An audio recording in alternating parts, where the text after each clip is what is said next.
So today, de Blasio announced that he plans to encircle the entire city with military-style checkpoints, not to stop violent criminals, but to prevent people from visiting from other places. There was no public discussion of this ahead of time. There was no debate. De Blasio just decreed it. So starting today, we're going to do something new in New York City. We will have checkpoints at key entry points to the city. Travelers coming in from those states will be given information about the quarantine. They will be reminded that it is required, not optional.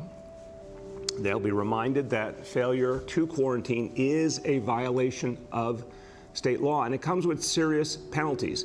In fact, under certain circumstances, the fines can be as high as $10,000. Got that? Now, one of the many ironies here, and there are many, is that back in March of this year, New York threatened to sue the state of Rhode Island for trying to set up the very same kind of checkpoints.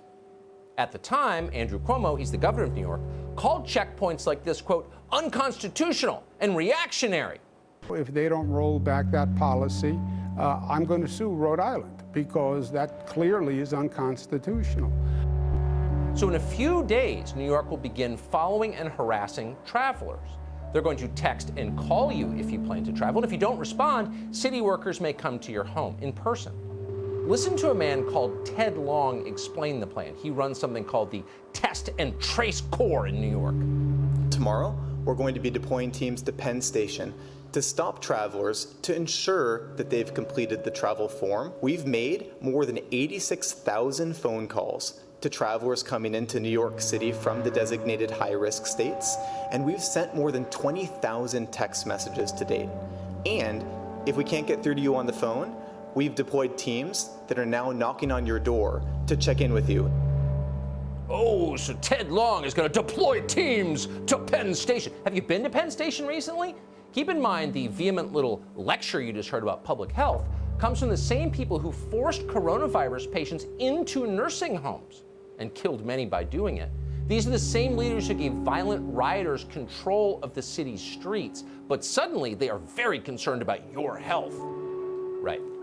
What they're actually concerned about, as always, is maintaining political control. And of course, money. Money is suddenly a pressing concern for them. And the main problem is, and they're going to fix this if they can, that under our current system, it's pretty difficult to force people to remain in crumbling cities because for now, we still have freedom of movement. Rich people are running away from New York. They have more freedom of movement than anyone because they can afford to go wherever they want. And they see what's coming. It's pretty obvious. They plan to be somewhere else when it arrives. And this raises the question of who is going to pay for all of these failed and poisonous social experiments, the ones that turned a train station into a homeless shelter in Midtown.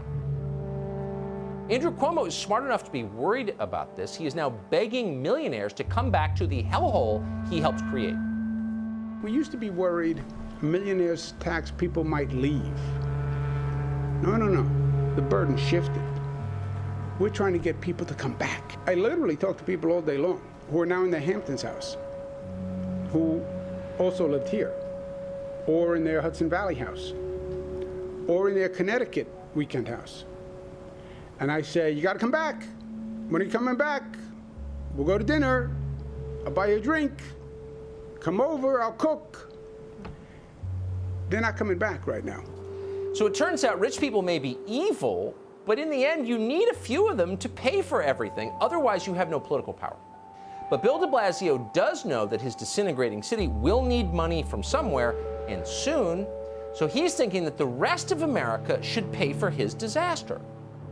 If we do not get federal support soon, and I'm very worried about these stimulus talks in Washington, Wolf, because they seem to be going nowhere fast, my challenge is, where am I going to have the people to do this work? I may have to do as many as layoffs of 22,000 city employees from every department by October 1st if I don't get federal help.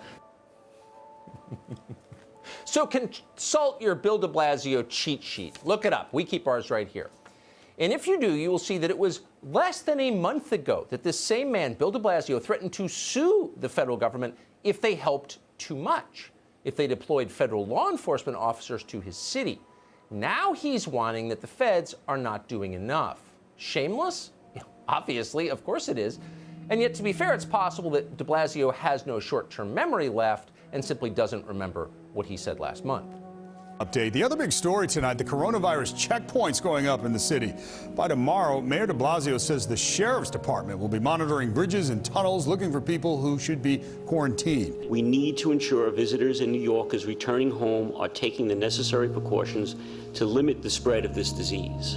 People traveling from 34 states and Puerto Rico are supposed to quarantine when they arrive in New York. Airports have been checking passengers for weeks, but now checkpoints will expand to the roads and rails. We've got 35 states now that have dangerously high infection rates. Travelers coming in from those states will be given information about the quarantine. They will be reminded that it is required, not optional. They'll be reminded that failure to quarantine is a violation of state law, and it comes with serious penalties.